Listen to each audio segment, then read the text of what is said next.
Bonjour à toutes et à tous, je suis Mathieu Charrier, ravi de vous accueillir dans 9e art, le podcast de la Cité internationale de la bande dessinée et de l'image d'Angoulême. Dans chaque épisode, une autrice ou un auteur se raconte, revient sur sa pratique, sa carrière, son actualité, sa vision du 9e art et répond à notre questionnaire de Proust version BD.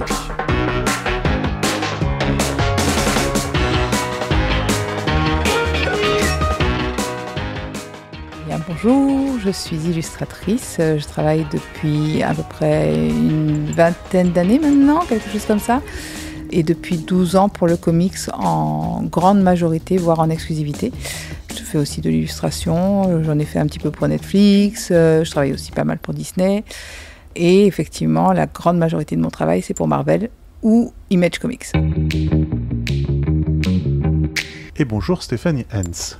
Enchantée. Merci d'être avec nous, on est ravis de te recevoir, notamment, parce qu'on va pas parler que de ça, mais notamment à l'occasion de l'exposition Super-héros et compagnie, qui est en ce moment au musée de la bande dessinée d'Angoulême, consacrée à l'univers et aux grands super-héros Marvel, c'est jusqu'en mai 2025, où on découvre notamment 2 de tes dessins, je crois, une de Black Panther, on voit plus précisément la sœur de Black Panther, si je dis pas de bêtises, oui. Et une planche de ta série Angela, là aussi on aura l'occasion d'en reparler. On parlera aussi de ta série Die, parce que là, c'est une série connue et reconnue à travers le monde, mais d'abord, je viens d'aller te chercher dans l'exposition Marvel pour te sortir et te ramener à ce micro. J'ai envie de te dire alors, première impression. C'est une belle exposition. J'ai pas eu l'occasion de tout voir, mais effectivement, il y a des pièces que je m'attendais pas à voir ici, qui sont plutôt. Enfin, c'est toujours émouvant en fait de voir les pièces en direct comme ça. On voit les hésitations des dessinateurs, les puissances des traits. C'est beaucoup de l'admiration de professionnel pour un autre professionnel, mais j'adore. Comment tu définirais toi l'univers Marvel et surtout aujourd'hui ce qu'il représente, que ce soit dans le monde du comics et même plus largement dans le monde de la bande dessinée? Ah, c'est une question vraiment compliquée. L'univers Marvel, il a une grande particularité par rapport aux autres éditeurs de comics, mettons d'ici. En fait, il est vraiment calqué sur la vie réelle. Il est comme apposé comme un autre filtre sur la vie réelle. Si vous parlez de DC, par exemple, chez DC, quand vous parlez de Gotham City, par exemple, Gotham City, c'est une ville qui n'existe pas. Il y a énormément de comics qui se passent, de Marvel qui se passent à New York, parce que c'est là qu'habitent la plupart des éditeurs de Marvel Comics. Et en fait, ça rend le comics extrêmement proche de la réalité, parce qu'en fait, il ne peut pas l'éviter. Quand les tours jumelles tombent dans New York, elles tombent dans les comics aussi. Et c'est quelque chose de presque insoluble, et il faut quand même trouver une solution. Et quand le mariage gay arrive à New York, il arrive dans les comics aussi. Et j'ai toujours trouvé que c'était plutôt admirable de se caler à la réalité à ce point, et même parfois de la devancer. Enfin, c'est ce qui, moi, me plaît chez Marvel Comics. Toi, t'es tombé dedans grâce ou à cause, je sais pas comment on dit, d'Electra? Alors, c'est mon comics Electra ressuscité en français. C'est effectivement un de mes volumes préférés, surtout pour le travail de Lynn Varley, en fait, qui a beaucoup dirigé mon travail sur la couleur. Alors, c'est toute ma théorie. J'ai tout un tas de théories, mais ma théorie, c'est que les comics, c'est des histoires qui se transmettent ou qui s'héritent. En fait, on n'arrive pas à un numéro 635 de Journey into Mystery complètement par hasard. C'est un parent, un ami, un petit ami, ou une petite amie d'ailleurs, qui vous la donne en disant « il faut que tu lises ça, c'est merveilleux ». Et c'est comme ça qu'on apprend aussi à aimer ses amis, parce qu'il vous offre quelque chose de très très très personnel. Moi, en fait, c'est mon père qui lisait Strange à l'époque, parce que je suis une enfant de cette période, et c'est de lui que j'ai hérité une partie de ma passion pour les comics. Quand je suis partie de la maison, évidemment, Strange, c'était plus, je sais même pas s'il publie encore, mais en tout cas, moi, j'habitais plus là, et je suis partie assez tôt. J'avais 13 ou 14 ans, j'étais allée à l'internat, et ensuite, j'ai eu des amis qui ont voulu me faire transmettre leur amour de certains comics et qui m'ont donné des bouquins de Frank Miller, Sin City, il y avait Spawn aussi, et évidemment les Watchmen, et V pour Vendetta.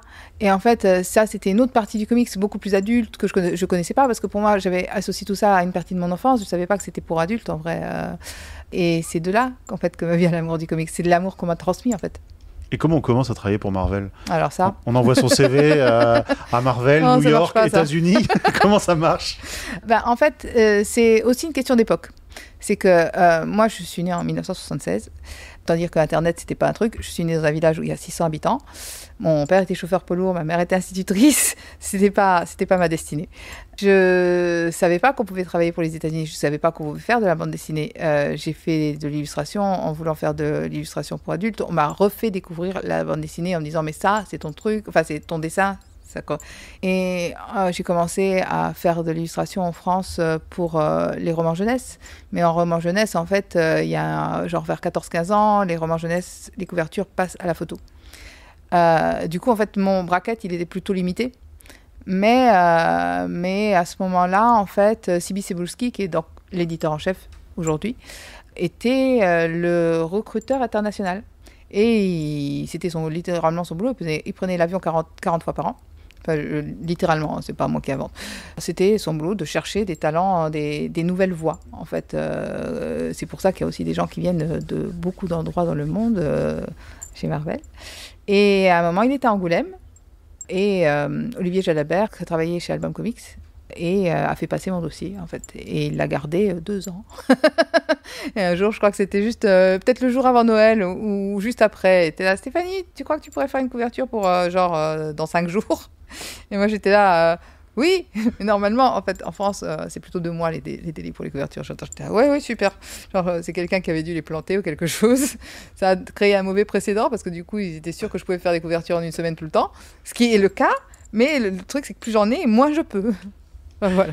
Tu parles, je fais une parenthèse, mais tu parles de couverture parce qu'on te présente comme une cover artiste aussi, et surtout, c'est-à-dire une artiste de couverture. C'est mon fond de commerce, ça. Mais ça veut dire quoi? Parce que comment ça fonctionne? C'est-à-dire que tu reçois l'album, les premières planches, comment parce qu'une couverture, c'est censé refléter ce qu'il y a dedans. Alors, il y a couverture et couverture. Quand je travaillais sur les couvertures régulières, ce qui a été assez rarement le cas, en fait, j'ai dû faire 3 séries régulières, 4 peut-être. Oui, là, j'avais la plupart du temps des notes du scénariste, mais c'était pas toujours le cas. Mais effectivement, c'est pas du tout la même façon dont on traite une variante cover. Moi, je fais plutôt des variantes cover qui sont plutôt effectivement des produits pour les collectionneurs. Et dans ces cas-là, en fait, ce qu'il faut savoir, c'est que les couvertures, elles doivent être prêtes 3 mois avant le bouquin. Et parfois, 3 mois avant le bouquin n'est pas écrit. C'est aussi simple que ça. Donc, ils ont un vague synopsis. Mais de toute façon, quand on fait une variante cover, on cherche plutôt une image iconique.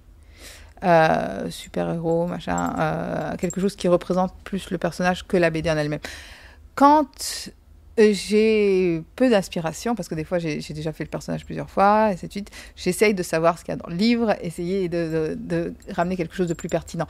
Mais c'est pas souvent le cas. Et en fait, suivant les éditeurs avec lesquels je travaille, parfois certains ont déjà des idées de ce qu'ils veulent me voir faire, d'autres me laissent plus carte blanche. Ça va vraiment dépendre avec qui je travaille et sur quoi. Parler de couverture, alors il y a cette une de Black Panther dans l'expo. Raconte-nous ce dessin pour donner envie aux gens de venir le voir. Et puis comment, voilà, tu te rappelles à l'époque l'avoir dessiné en vrai, à ce moment-là, j'étais dans une période où je me disais que j'avais très envie de faire du traditionnel parce que 90% de mon travail est effectivement en numérique. Et je testais des nouvelles techniques traditionnelles, c'est-à-dire en l'occurrence de l'acrylique et de l'aquarelle. Sachant qu'après, il y a toujours de la retouche sur Photoshop. Mais honnêtement, ça s'est passé comme ça se passe d'habitude. J'ai reçu un mail qui me disait « Stéphanie, est-ce que tu peux faire ça pour dans 2 semaines ?» Je disais « Bah oui, bien sûr. » Et voilà, c'est ce personnage-là, c'est ça qui lui arrive en ce moment. Ok. Et à partir de ce pitch qui tient vraiment en très peu de lignes, moi, je dois trouver une image qui n'a pas déjà été faite. En fait, en tant que cover artiste, mon souci premier, c'est toujours la composition, évidemment, mais c'est d'avoir une image effectivement originale, si possible, mais surtout une image qui va se voir au milieu d'un mur de couverture. Et c'est là qu'il faut faire attention à ce qui sort déjà. Mon métier, c'est vraiment de faire en sorte que l'image se voit même au milieu d'un mur de couverture. Je disais, il y a aussi une planche d'Angela, qui est une série importante. C'est la sœur de Thor, pour ceux qui suivent. Et c'est la première série autour d'un personnage trans chez Marvel à cette époque-là. Angela n'est pas trans, c'est sa petite amie. Ou sa petite amie, oui. Qui était... et c'est même un petit peu plus que ça, parce que Angela, en fait, c'est un personnage de la série Spawn à la base, qui a été racheté par Marvel, Neil Gaiman, si je ne me trompe pas. Mais oui, alors sur Angela, on a travaillé avec Kieran Gillen et Marguerite Bennett. Kieran Gillen qui est mon partenaire de travail principal, régulier, et Marguerite Bennett avec qui j'ai travaillé 2-3 fois aussi. Pour tous les deux, c'était quelque chose qui leur tenait vraiment à cœur. Et moi, ça me tient à cœur de donner des personnages qui ont de la densité. Donc on a développé ce personnage-là avec... le dessinateur, c'était Jiménez, si je me rappelle bien. Alors c'est marrant parce que suivant les dessinateurs, elle change vraiment de physique. Moi, je la dessine toujours un petit peu, pas Angela, sa petite amie, comme une indienne un peu foncée. Mais suivant les dessinateurs, ça peut vraiment changer, c'est très étrange. Pourtant, on avait un bon cahier des charges à la base. C'était plutôt une grande fierté de développer le premier personnage trans. Et il n'y a pas eu d'opposition, enfin en tout cas, c'est là où on reboucle peut-être ce que tu disais au début, c'est-à-dire le côté aussi très ancré dans la société que peuvent avoir les personnages Marvel. Alors, il faut aussi savoir que les séries sur lesquelles il y a des polémiques, c'est souvent des séries qui sont plus connues. Angela, c'est un personnage nouveau, où il y a toute une nouvelle iconographie à créer, et tout ce qu'on va créer dedans est canon. Quand les gens s'attaquent à ce qui se passe de politique dans les comics, ils s'attaquent plutôt à des choses comme Captain America, les Fantastic Four, les X-Men, alors que c'était déjà des comics politiques dès le début. Mais c'est plutôt ces titres-là, parce que c'est des titres qu'ils ont lus dans leur enfance, sur lesquels ils ont beaucoup projeté, en fait. Tu disais 12 ans de Marvel... Premier bilan, j'allais dire, et puis est-ce que c'est parti pour encore 12 ans ou plus? Est-ce que tu continues à y prendre du plaisir? Oui, moi j'ai un plaisir de technicienne en vrai. Après, j'ai fait un burn-out l'an dernier, donc c'est toujours un petit peu dur pour moi de me projeter pour le moment. Mais mon métier, j'aime toujours, effectivement. Je trouve que les personnes qui constituent le corps du métier du comics sont plutôt en général des bonnes personnes. On a aussi une grande chance dans le comics par rapport à la BD franco-belge, c'est qu'à la tête de la plupart des maisons de comics, c'est des anciens artistes ou anciens scénaristes. Et ça change absolument tout à la mentalité qui exerce dans les comics. Parce que, pour être complètement franc, Marvel, tout aussi brillant que soit ce modèle, à l'échelle de Disney, c'est pas grand-chose. Et qu'ils auraient tout à fait pu racheter juste pour racheter de la licence, et ils l'ont pas fait, et c'est super. Mais c'est vraiment deux publics différents. Les lecteurs sont souvent des spectateurs, mais les spectateurs sont pas forcément des lecteurs. C'est plutôt une chance de travailler avec des gens qui font ce métier parce que c'est une passion. Et je trouve, de ce que je connais, en tout cas, des gens qui sont dans ce métier, les gens avec qui je travaille, c'est plutôt vraiment des passionnés. Je suis désolée, je digresse un petit peu. Non, mais c'est intéressant et ça donne, je trouve, encore plus envie, et je le dis aux gens qui nous écoutent, venez voir cette expo Super-héros et compagnie au musée de la bande dessinée à Angoulême. Je le disais, si on sort justement un petit peu de l'univers Marvel, tu es aussi au dessin de la série Die. Je parlais avec Xavier Fournier, qui est l'un des deux commissaires de l'exposition Marvel, avec Jean-Philippe Martin, qui connaît très bien ton travail, et il me le résumait comme ça. Il disait, c'est un Jumanji version gothique. Est-ce que ça te va comme résumé? Oui, on peut dire ça. Hein. Techniquement, c'est même un isekai, mais... C'est l'histoire, en gros, d'une bande de gamins qui jouent à un jeu de plateau, comme ça, qui se retrouvent des années plus tard, et qui se rendent compte qu'en fait, le jeu s'est en quelque sorte jamais arrêté. C'est un peu plus compliqué que ça. C'est-à-dire Vas-y, tu le résumeras mieux que moi. C'est une histoire qui reprend 20 ans plus tard. En fait, il y a 20 ans, 6 adolescents ont disparu et sont réapparus 2 ans plus tard. Ils n'ont jamais pu dire ce qui leur était arrivé. 20 ans plus tard, en fait, ce qui leur était arrivé, c'est qu'ils avaient été happés par le monde de Die. Et ils y retournent. Et en fait, c'est cette chose-là qui se superpose à la crise de la quarantaine, à des problèmes de genre et d'identité aussi, à la déconstruction aussi beaucoup du jeu de rôle et de l'histoire de la création du jeu de rôle. C'est une série très très personnelle, en tout cas pour Kéron. Ça l'est aussi pour moi pour d'autres raisons. Mais on a tous les deux mis beaucoup de nous dedans. Et je sais qu'elle a parlé à beaucoup de personnes. C'est plus amusant, pareil, que de travailler pour Marvel, de faire ses propres séries, j'imagine des choses c'est différentes. Plus de pression, hein. C'est beaucoup plus de pression. Surtout que, en fait, le business plan Image, en fait, il est un peu particulier. C'est-à-dire qu'en fait, dans un volume va rapporter tant et tant d'argent. De cette somme qui va rapporter, on va déduire le prix de l'imprimeur, le prix de la distribution, mon tarif en fixe, puisque je suis payée en fixe, aussi en fixe, le prix des cover artistes, variantes cover artistes, l'éditrice indépendante et le graphiste. les flat feed images qui sont de genre $2000, quelque chose comme ça.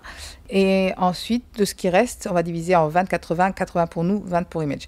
Donc si c'est un succès, c'est beaucoup d'argent. Si c'est une défaite, c'est vraiment une grosse défaite. Mais du coup, effectivement, c'est très très différent dans l'approche qu'on a, parce qu'on est beaucoup plus des entrepreneurs. On fait beaucoup de notre communication nous-mêmes, on va démarcher, les interviews et ainsi de suite. C'est une réussite chez Image, c'est une réussite qui se construit. Alors, pour le coup, c'est beaucoup Kieran qui le fait, parce que moi, j'ai pas de talent, à ce niveau-là. Mais effectivement, il faut le vouloir. Et on n'est pas juste employé. On est vraiment chef d'entreprise. Et tu continues l'illustration jeunesse? Plus vraiment. En fait, j'ai un agent pour quand il me reste du temps, mais il me reste pas beaucoup de temps. Et ça, c'est pour les autres travaux d'illustration. Ça peut être tout et n'importe quoi. Genre, une fois, j'ai fait des choses pour Netflix. J'ai fait des trucs de cartes. Enfin, j'ai fait de la pub pour une banque. Enfin, non, mais ça peut être... C'est rarement de la jeunesse, mais ça peut, genre pour Random House ou Penguin Press. Je crois que c'est fusionné d'ailleurs, je suis pas sûre. Mais ce genre de choses, c'est pas souvent. Si on revient sur ton parcours, tu t'es formé à la faculté d'art plastique de Strasbourg. Je suis effectivement allée à la fac d'art plat de Strasbourg, mais j'y suis restée que 3 mois. Ah, voilà, je savais pas tout faux, mais... Non, et par contre, j'ai fait les arts déco de Strasbourg, où j'étais une piètre étudiante. Dans les interviews, tu dis souvent ça. Tu dis, je devrais pas le dire, mais ça n'empêche pas de réussir. Non, mais en fait, je suis toujours un petit peu désolée parce que c'est uniquement de ma faute. J'étais mauvaise à être étudiante. J'étais pas une mauvaise artiste ou quoi que ce soit. J'étais pas bonne à être étudiante. Je voulais pas être là. Mais j'avais besoin d'être là en même temps. Et ça me désolait. En vrai. Et c'est triste parce que j'aurais pu avoir une super histoire d'étudiante. Genre, je connais plein d'amis qui ont eu des super années d'étudiants. Bon, enfin, pas. Moi, j'étais juste désolée d'être là, en fait. Enfin, bon, mais en fait, aussi, je m'intéressais déjà beaucoup à l'art numérique qui était tout jeune. Et c'était plutôt une chance parce que après, la plupart des gens qui se sont formés en numérique, ils se sont formés selon des modèles. Et nous, on a créé nos propres modèles. Et c'est vrai qu'il n'y avait pas de formation encore aux arts déco. Et toute ma formation, je l'ai faite en ligne, en quelque sorte, avec des sites comme conceptart.org qui n'existent plus. Mais c'était super pour apprendre des trucs.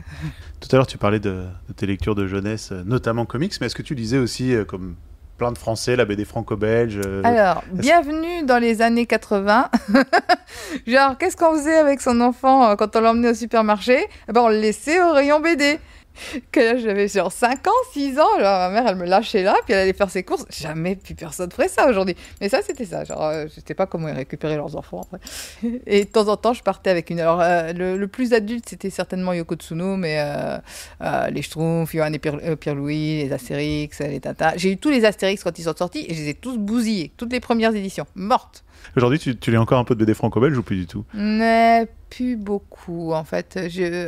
Quand j'ai commencé à faire de la BD en France, il y a maintes années, en fait, j'ai arrêté d'en lire parce que ça ressemblait toujours à du boulot. Et puis, à chaque fois que j'allais en dédicace quelque part, je revenais avec des BD qu'on me donnait.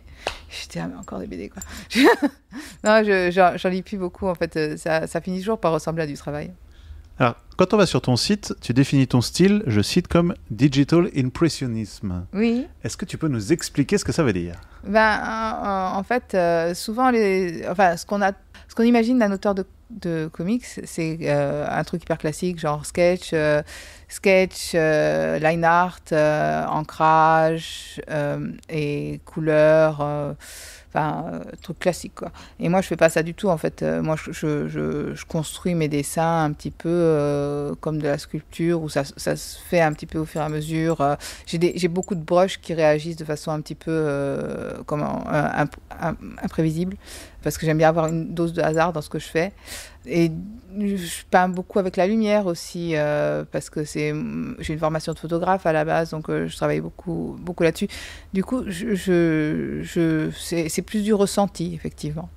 Et on voit bien le côté impressionnisme d'ailleurs. Une fois qu'on a lu ce terme, c'est le moment quand même de nous parler aussi de tes projets. Alors Marvel, j'imagine que ça tombe au coup par coup, mais peut-être est-ce qu'il y a d'autres séries, d'autres envies? Oui, alors beaucoup, mais je ne peux pas en parler parce que je suis sous NDA. En fait, alors pour ceux qui ne savent pas, NDA, c'est Non-Disclosure Agreement. Je peux pas le dire. Mais qu'est-ce que non, je peux pas. Je fais des couvertures. Et j'en ai 2-3 pour Marvel qui attendent d'être publiés. J'ai fait 2-3 trucs pour Boom. Mais là, je mets en pause tout ça parce que je reprends. En gros, il va sortir un nouveau projet avec Kieron qui s'appelle We Call Them Giants. On n'a pas encore de date de traduction en français. Ça va sortir en décembre et on a un autre projet avec Kieron sur lequel on est en train de commencer à travailler et je ne peux pas en parler. Mais là-dessus, c'est là. Donc ça continue, des séries, des covers. Et puis je voulais juste préciser, genre Kieron en fait c'est vraiment mon partenaire principal de travail. Quand on a quelqu'un avec qui on a la chance de trouver une façon de marcher qui fonctionne ou de fonctionner qui marche, en fait c'est assez rare finalement. Enfin, moi j'ai travaillé avec beaucoup de scénaristes, que ce soit en France ou aux États-Unis.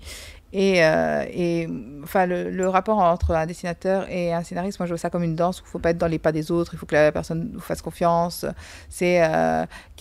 Avec Kieron, je sais que je vais être là où il n'y a pas besoin de mots. Et je sais qu'il va me donner quelque chose sur lequel j'ai le plaisir de travailler. Bon, en attendant de découvrir ces nouveaux projets, c'est ça. On vient à la Cité de la BD au musée pour voir ces dessins originaux, parce qu'il y a effectivement beaucoup de dessins originaux, les tiens et ceux de tout un tas d'autres artistes, au cours de cette expo librement inspirée de l'univers Marvel. C'est le moment, Stéphanie, où on passe à notre questionnaire de Proust version BD. Est-ce que tu es prête? Jamais. Allez.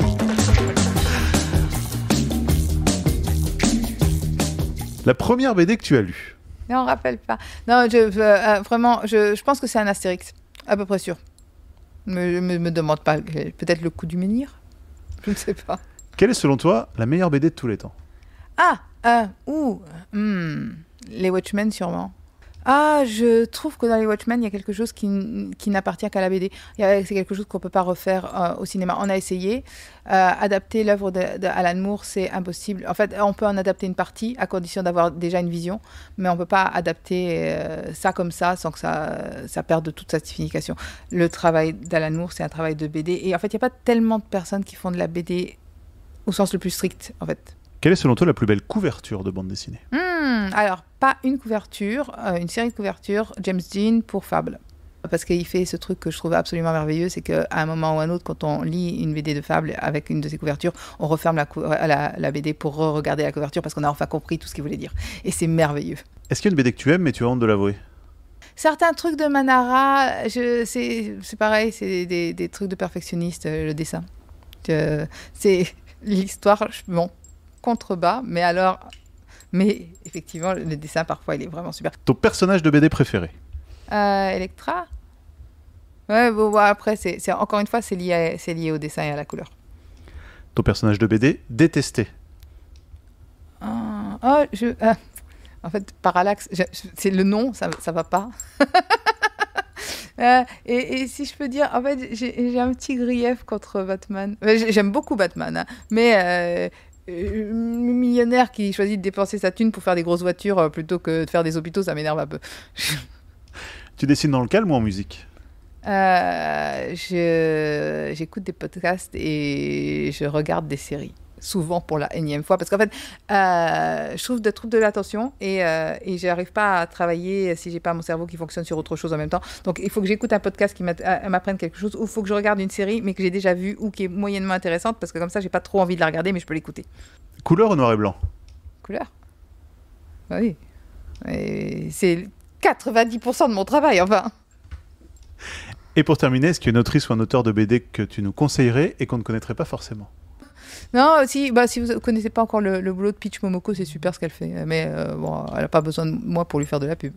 Merci beaucoup, Stéphanie Jens. Oui, avec plaisir. Merci d'avoir joué ce jeu. Et donc, je redis à nos auditrices, nos auditeurs de faire le petit déplacement au musée de la BD à la Cité de la BD à Angoulême pour découvrir cette exposition Super-héros et compagnie dans laquelle on verra notamment certains de tes dessins originaux au milieu de plein d'autres. Nice. Merci en tout cas d'être venu nous voir. Merci à toi.